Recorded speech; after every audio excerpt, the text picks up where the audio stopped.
I pozdrav svima ljudi da došli u novi video na mom kanalu. Danas ću da vam pokažem Google Translate smiješni trenutci. Mislim smiješni trenuci uglavnom, pa uživajte. Krećemo.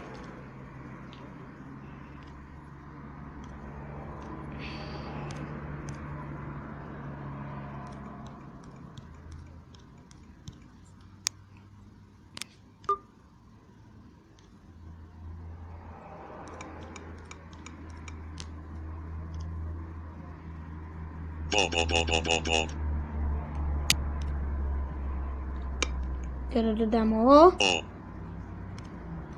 Ok ljudi, znači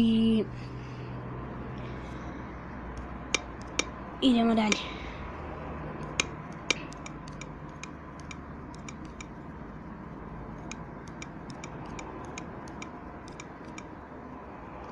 Dwustrukowy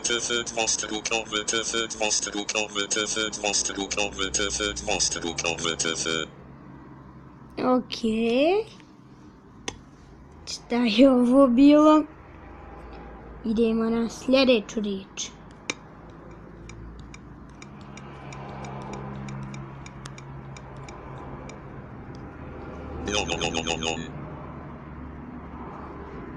What the hell, šta je ovo?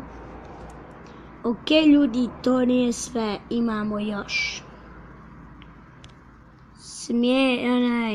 Uživajte jer idemo na smiješne, još smiješnije. Uživajte uglavnom.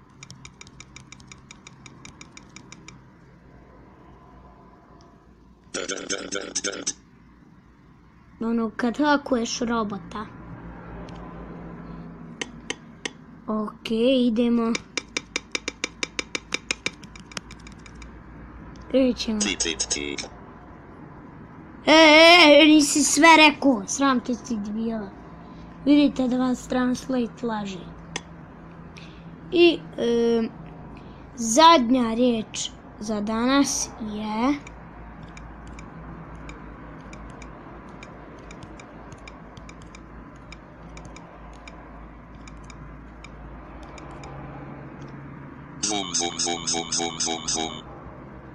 eto ljudi, nadam se da vam se svidio video. Ostavite like, subscribe i mi se vidimo u drugom. Ćao!